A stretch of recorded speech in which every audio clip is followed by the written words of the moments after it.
Brunson allow him to operate at the top, 101. Brunson gets it, fires up a three. Shot no good, the tip, it's gone! It's gone! Welcome back to another episode of the Beyond the Arc podcast. Today, I'm going to be going through and just talking about these few trades that we've had thus far to kick off the offseason. So if you do enjoy this content, do me a huge favor, smash the like button, subscribe to the YouTube channel, comment down below on your favorite trade thus far, who's been a winner, who's been a loser. Let's get right on into this. So I don't want to waste any time. Let's just jump right into this. Let's talk about the Minnesota Timberwolves trading Naz Reid, a 2033 unprotected first-round pick, and 3 first-round pick swaps, which I guess they're turning out to be not really swaps, a bunch of protections on that and everything, and then some seconds in exchange for Lamelo Ball and Josh Green. So at first, when I first saw this, I was at the gym. I saw it broke like 6 a.m. Pacific time here.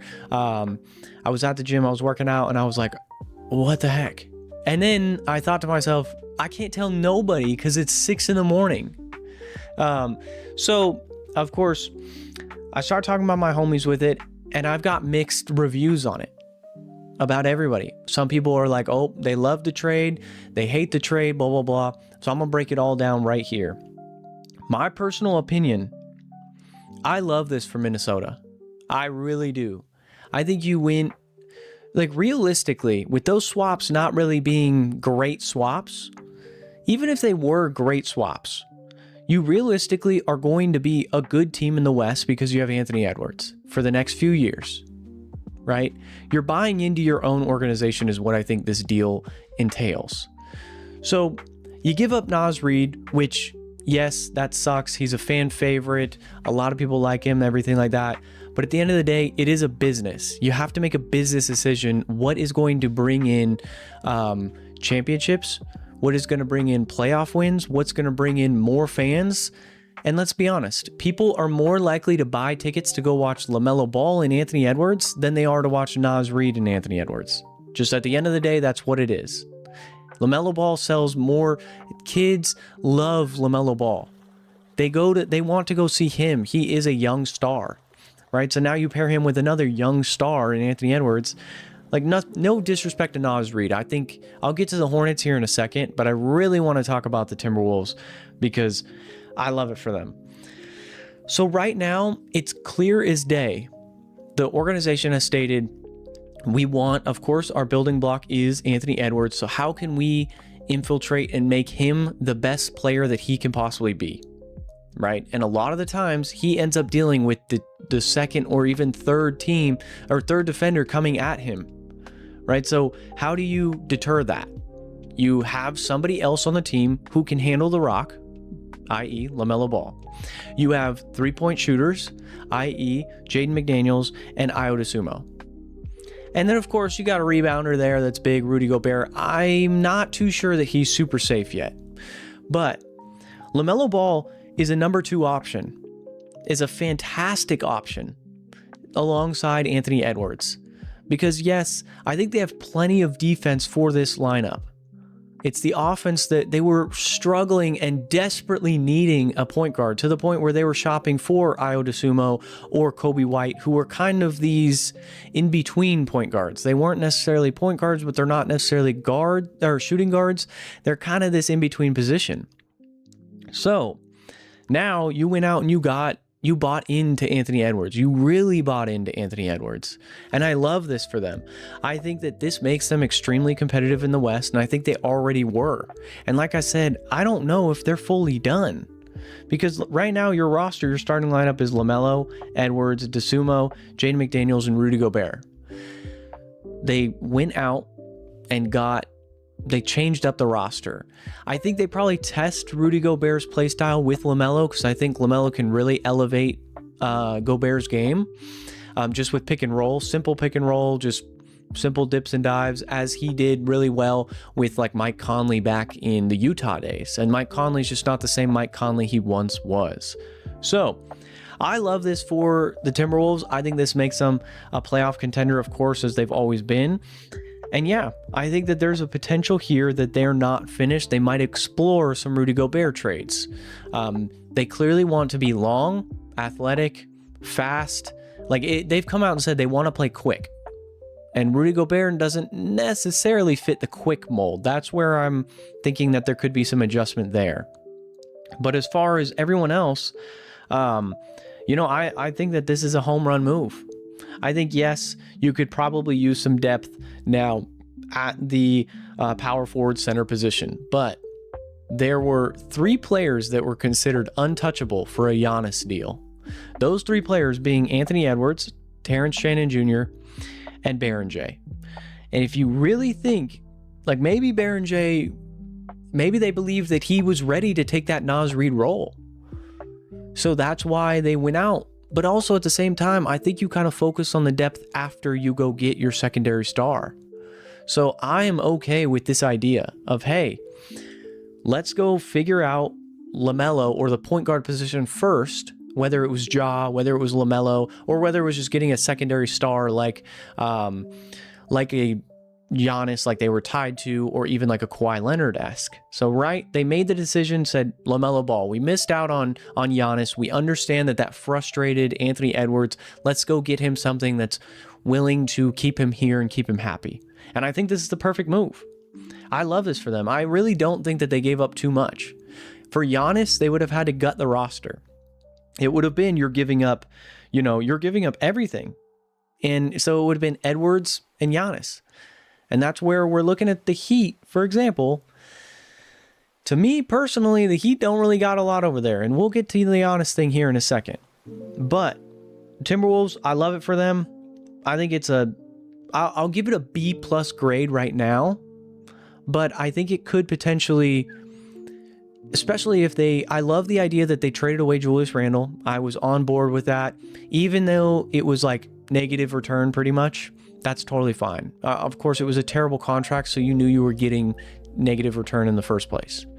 So yes, and also in this deal, they get Josh Green.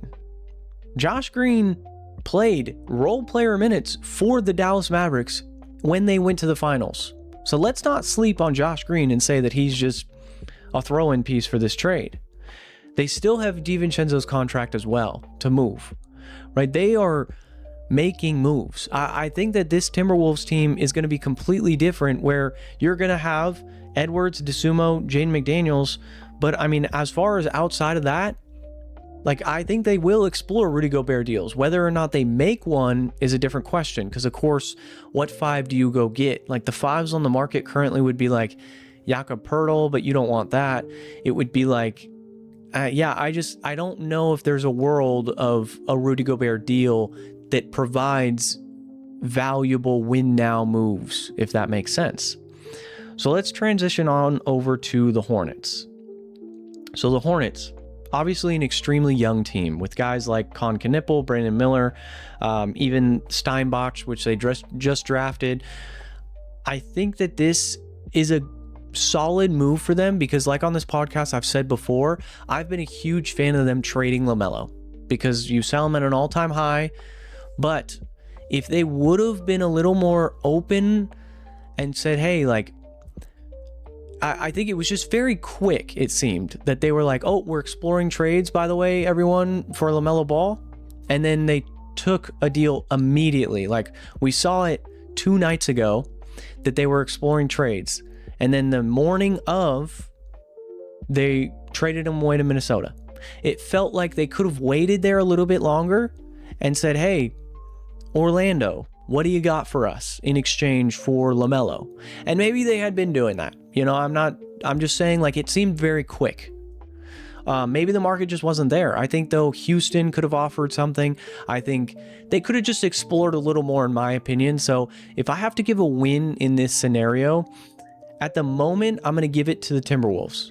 But I will say that depending on Naz Reid's growth and depending on, clearly they trust Coby White.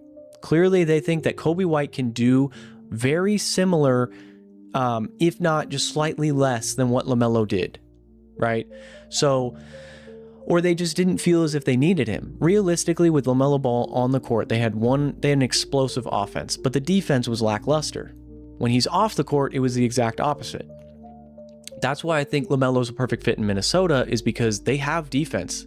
They've just lacked the offense. They've lacked the guard who can make the plays so that Anthony Edwards could play better as a, LaMelo Ball can set up the plays and Anthony Edwards can finish them realistically. But for the Hornets, you now have a starting lineup because you did re-sign Coby White to Coby White, Con Knipple, Brandon Miller, Miles Bridges at the moment. And then they have Steinbach starting. I realistically think Naz Reid will probably start. That's just ESPN's depth chart. But I think that they could be a team that makes another move here too. I think they're not out of the question. Of course, they're a team that we had been saying for time after time that they needed a center. I actually tied them to getting like Rudy Gobert, for example. So them going and getting Naz Reid kind of fits that idea of they've needed a center. They've lacked a center. And he actually provides offensive punch, which I kind of like for them. Now, what I think they need, one, depth. I think this team does lack a lot of depth in that wing position, like Trey Mann, Christian Anderson, Zion James. That's just not really cutting it to be like a deep playoff run. Clearly, they're handing the keys over to Con Knipple as well. Con Knipple and Brandon Miller. So I don't mind this trade for the Hornets. Maybe the package just wasn't there, right? So I understand it. I will say I give the win to Minnesota because I think you walked out with not needing to gut your roster for Giannis, which I love that for them. Not needing to give up a ton to get off Julius Randle. Cool. And then also, at the moment, you have Lamelo Ball and the rest of the roster is still full. Like, Minnesota has depth still. Terrence Shannon Jr. is still on this roster. Mike Conley's still here. Kyle Anderson's still here. Yohan Berenjay's still here. Julian Phillips, of course. And they drafted a great shooter in the second round. And don't sleep on him. Even though he was drafted in the second round, he's a shooter. Perfect to put alongside Anthony Edwards. Just like Io, just like Jaden McDaniels. I love this for all around. And LaMelo Ball, great three-point shooter too. So overall, between that trade, I will give the win to the Timberwolves over the Hornets. Let's transition. I thought about starting with the Giannis deal, but I figured Minnesota's deal was a little more pertinent as far as timeline goes. It just happened. So I wanted to get that right off the bat. So of course, the Giannis deal. Tyler Hero, Jaime Jaquez, Kasparis Yakuchonis, they go over, and Khalil Ware go over to the Bucks with picks in exchange for Giannis.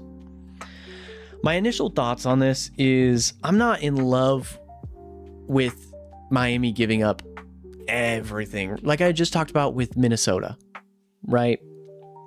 I don't love... Now, of course, there's still players on this roster, such as Andrew Wiggins is still here, Davion Mitchell, Norman Powell will be back, Pele Larson.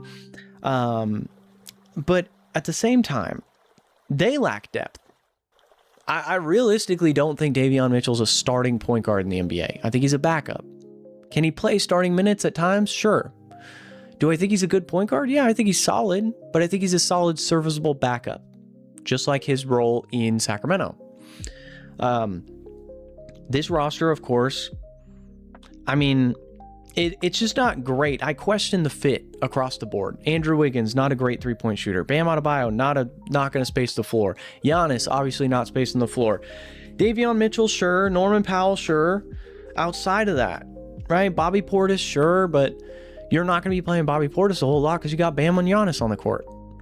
So I question this fit dramatically. And I also just I hate the idea of gutting your roster for a singular star. And now you have to kind of go filler pieces with going and getting hopefully diamonds in the rough. But now that trade, I will say, I love it for the Bucks. Because the Bucks went off and they said, hey, this Giannis drama, no more, right? We, of course, loved having Giannis. He probably will get a statue. He'll probably get his number retired, whole 9 yards, because he was such an important piece to that championship run, of course. Finals MVP, that whole 9 yards. One of the best players in the world when he's healthy. But you get Tyler Hero, an expiring deal. And I don't mind that because I think he can be flipped. But also, even if he's not flipped and he just walks, that's fine. You get Jaime Jaquez.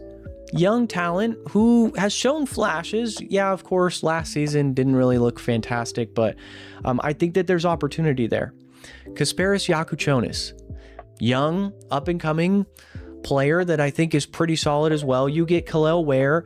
The question I have on Kel'el Ware is motor, but we'll see. Maybe Milwaukee's good for him because it's not really like a party town like Miami. It'll be just mainly focusing on ball. So maybe that's okay. They also had the opportunity, because of course they got Miami's pick, they drafted Nate Ament. And I liked Nate Ament to the Bucks. Let him go get those reps in. I think honestly at some point in the year they probably will either move Tyler Hero to open up a spot for Braden Burries and Nate Ament. But they might move Tyler Hero and Kyle Kuzma. I wouldn't be surprised at that. Or they just shift like Kuzma and or Jaime Jaquez to the bench. What I will say is I think the Bucks should explore Miles Turner trades. I think a team should buy low on Miles Turner because I think he had a down season because he played for the Bucks. So I think a team like Orlando, I think a team like Boston immediately. I think a team like the Clippers, for example, could utilize a Miles Turner if they're looking to buy in. I think a lot of teams, the Lakers, if they fall short, of course, and we'll get to the Lakers here in a second because I want to touch on the Austin Reeves stuff before we get on out of here as well. But I genuinely love this deal for the Bucks. You got 3 first-round picks. You need to hit on those for sure. That's where this is a make or break trade, is if they hit on all of their picks. If Nate Ament ends up becoming something, cool. Even if Braden Burries becomes something, cool. Like Braden Burries, I think was honestly like kind of a steal of the draft. Like I think there's a couple other players that you could consider steals of the draft later on in the LeBaron Philon that got slid all the way to Philly. I think that's pretty solid, but of course they've got some guards already there, so there might be some struggle to get him some playing time.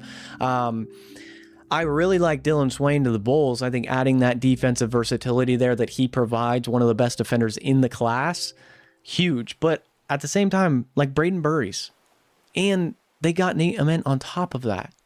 I think you focus on those guys and Ryan Rollins, and you say everybody else is up for grabs. I also think Kasparas Jakučionis is in there because I think he's got some value. I think maybe you can even inflate value. Tyler Hero, of course, a Milwaukee guy, but at the same time, he's not going to be a part of your future. He's not a superstar, right? He is a player that is a second to third option on a deep playoff contention team. So I think like Detroit immediately comes to mind. Detroit could be a perfect team, and I know that they wanted Tyler Hero. They were hoping to get in there for the Tyler Hero sweepstakes, and at this point in time, it can still happen. This trade is technically not finalized until July 6th. So it can open up, and a third team can get involved where Tyler Hero gets rerouted to Detroit. And I'm sure they're making calls. At the same time, they could make a play for another star or something like that. But yes, the Bucks, of course, this officially starts the rebuild of the post-Giannis era. I still think that they're, like I said, retire his jersey, give him a statue, that whole 9 yards. He was very valuable to this franchise. There's a potential he could come back. You know, I mean, LeBron came back to Cleveland. Maybe Giannis comes back to Milwaukee in the future. So, let's talk about Austin Reeves. So Austin Reeves, of course, signed as close to a max as you kind of can for him. He is a player that's going to be making $40 million a year now. I don't like this deal at all for the Lakers. I especially don't like it after their draft either. I think if you were to take Austin Reeves and re-sign him, you need to go get, like Chris Sinak Jr. was sitting there as one of the better defenders in the draft as well. And also a great shooter. And they needed defense. They instead go draft a super, maybe he could develop into like a Derrick Jones Jr., but I realistically don't see that. I see more of this like just pure offensive scoring player. So I don't love it for the Lakers of drafting Cam Carr and then also re-signing Austin Reeves. I love that Cam Carr fell to the Lakers at all as far as he did for them. Sure, steals the draft potential, but at the same time, like, You didn't need that. You didn't need Austin Reeves either. Like now you've got, I think it was $51 million to split up between LeBron and a big and potentially wings. Rui's probably gone. He'll go find a contract elsewhere, whether it's like, honestly, Rui in like Minnesota, San Antonio, I would love that. But I don't like the fit of Luka, Reeves, LeBron. It hasn't worked. Why are we still doing that? Like, move off. Like, that's the issue with the Lakers, is they're chasing after names versus who's going to help them win. You've got 1 year left of LeBron, right? I mean, realistically, if you were, because I think that they won't let him go. They're not going to let LeBron just walk, right? So then you got to think, okay, if they don't let him walk, that's going to be their roster, is like DeAndre Ayton again, Jackson Hayes, LeBron, Jared Vanderbilt's still here. Like that roster's just not competing when everyone around you is getting better, right? Like the Warriors are figuring out their fit and what they need in order to win games, and they go do it, right? They went and drafted Yaxel Lenderberg because he's going to be a perfect fit alongside Curry. Right, he's going to be able to space the floor and help them out. I'm not saying like that means they're going to win a championship, but just a step towards getting better. They didn't need Cam Carr if you're re-signing Austin Reeves. Sure, some depth, but I don't like that. Minnesota just got better. What are you doing to get better? And I don't think the Lakers are doing anything to get better. Right? They're just not. I mean, teams around them are just continually getting better, and who knows what happens with Jaylen Brown, because Jaylen Brown, I would assume, will probably go out to the West.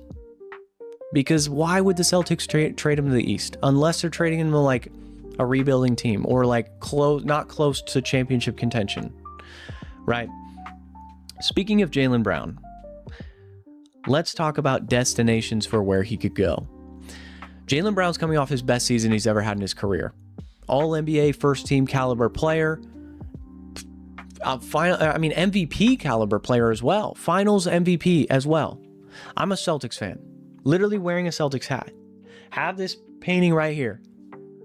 I am a Celtics fan, but I'm also on board with trusting in Brad Stevens and what he's been able to do, because of course, as a fan, I hate the idea of trading away one of our core pieces, one of our glue guys, but I hated the idea of trading Marcus Smart, and it won us a championship because we were getting guys like Derek White, Drew Holiday, etc. Right? That's where I trust Brad Stevens. So if Brad Stevens thinks that this is the way to go by trading Jaylen Brown, then I'm on board with it. I trust in him because he's proven it'll work. And clearly they don't believe that Jason Tatum, Jaylen Brown duo is enough to get over the hump, because you just ran into the Knicks. Or you're going to have to run into the Knicks. You just got bounced by the Philly, right?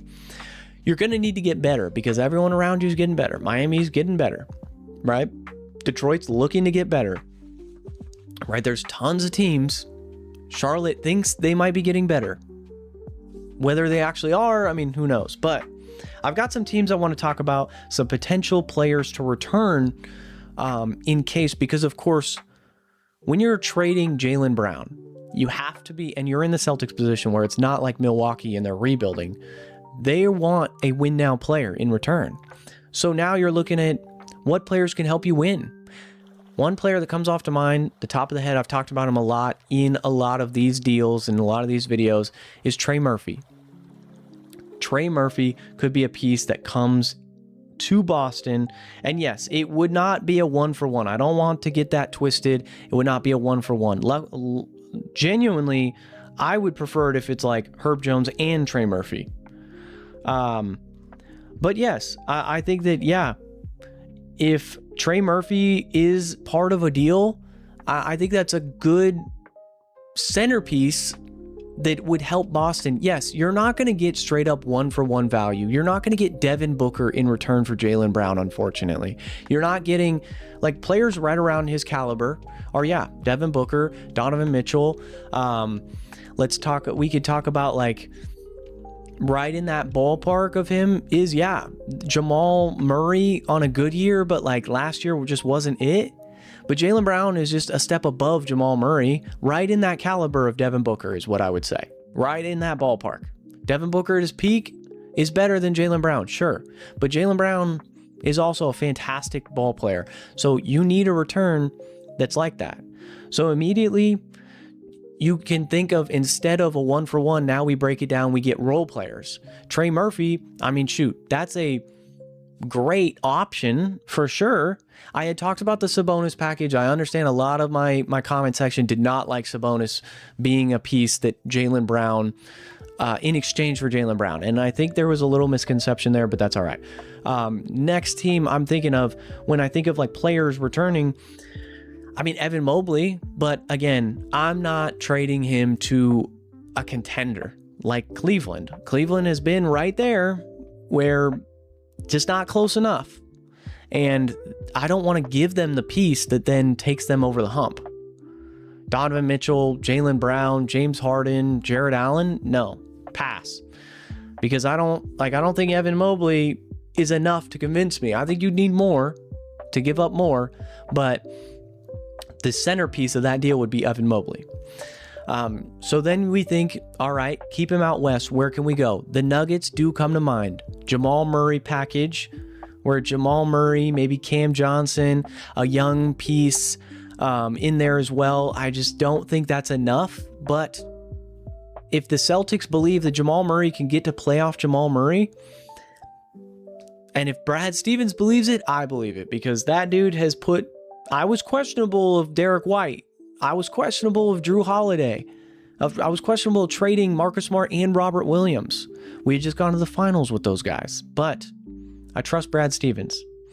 So yeah, I think, yeah, Pelicans, because of a Trey Murphy package. I still think that like Sabonis package wouldn't be awful, but I understand, it's not enough. The Kings don't have enough to offer the Celtics.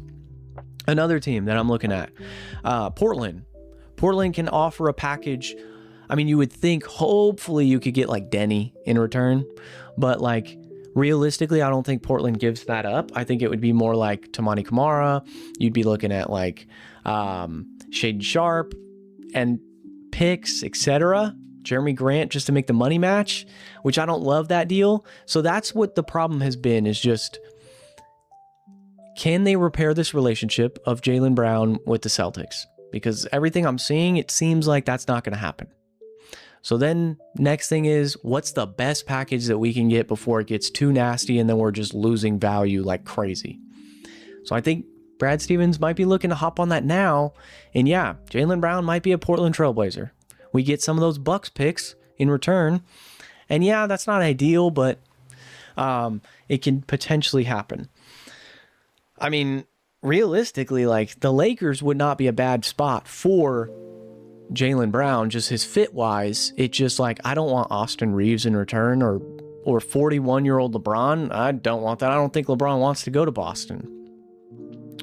I also think, of course, there's, players like Philly would be interesting, but there's just no way we're going to be trading him to Philly.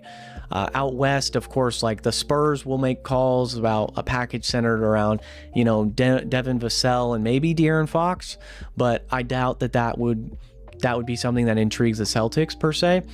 And then, of course, I would have thought like the last team that I think is Orlando. Orlando is a team that I think there could be potential, because they said that they're reevaluating whether the Franz and Paolo fit can go together. So maybe Paolo comes on over to Boston, Jaylen Brown goes on over to Orlando. That's the one team I would consider trading him to. Because in the East, right? Of course, there's like the bottom feeders. Sure, Chicago could trade for him, or Brooklyn. But as far as like playoff teams, I think Orlando is a team that you could consider convincing yourself that you're better than, even with Jaylen Brown. And what I'm saying is they receive Paolo in return.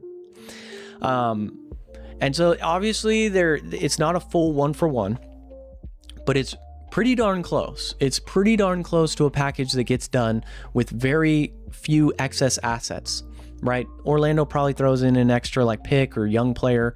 But so then Orlando might be happy with like Jalen Suggs, Anthony Black, Jaylen Brown, Wendell Carter, Franz Wagner. The Celtics would probably be happy with Derek White, Tatum, Peyton Pritchard. You'd have Paolo, and then you'd have like a Kata, or they'd probably shop for a big as well. That, personally, I wouldn't mind Paolo in a winning system, in a winning situation. I genuinely think he's an underrated ball player. He reminds me a lot of like Carmelo-esque, where Carmelo in his like New York days, not necessarily his Denver days, but I think he's got great footwork. I think he's a player that is a potential all-NBA caliber player. Somebody that, yes, sometimes the shot selection's a little questionable, but I think with Boston, that'll open up and it'll only help him, because I think that's been his biggest problem is he is a, let me get to my spots, let me get to the paint, stuff like that. With Boston, that's perfect. With Orlando, that's not. Orlando clogs the paint because Jalen Suggs is not a great three-point shooter. Franz is not super reliable. Desmond Bane was streaky last year. Wendell Carter, streaky. But with Boston, Peyton Pritchard, 40% three-point shooter. Derek White, 40% three-point shooter. Jason Tatum, 40% three-point shooter, right? Like player after player after player. And they want to focus more on the interior this offseason.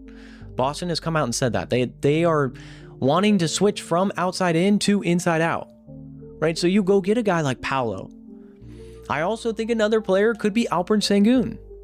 And of course, not a 1-for-1, but Sengun would help out that center lack thereof center rotation. And maybe they could squeeze, it would be like Sengun. Maybe you could get like Atari Eason and or Jabari Smith in return for a Jaylen Brown. But yeah, I think that helps Boston. I think Houston, of course, could use a Jaylen Brown-esque player, where two-way player, offensive skill player, but also can lock up on the defensive end. That is just kind of, that potentially could be a match made in heaven right there with both teams.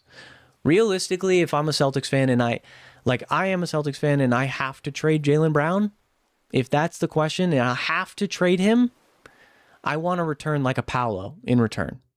I'm not intrigued by Jamal Murray. I'm not intrigued by, I'm not too intrigued by like, anything like the Lakers have to offer. No, thank you. Portland is, it's okay, but I would think that we would be considering trading a lot more than just Jaylen Brown if we're accepting a young offer like Kamara and such, and picks like Shaden Sharp and picks. Like I don't think that is where Boston is going, and I wouldn't want that per se. That's where I think Paolo genuinely could be the closest we could get to a 1-to-1 without losing too much, like, how do I put this? Without losing too much on like rebuild or retool, right? It's adjusting the roster for sure, but it also fits what Boston has kind of been talking about, which is inside out instead of outside in. So, all right, guys, well, that's going to do it for us in this episode.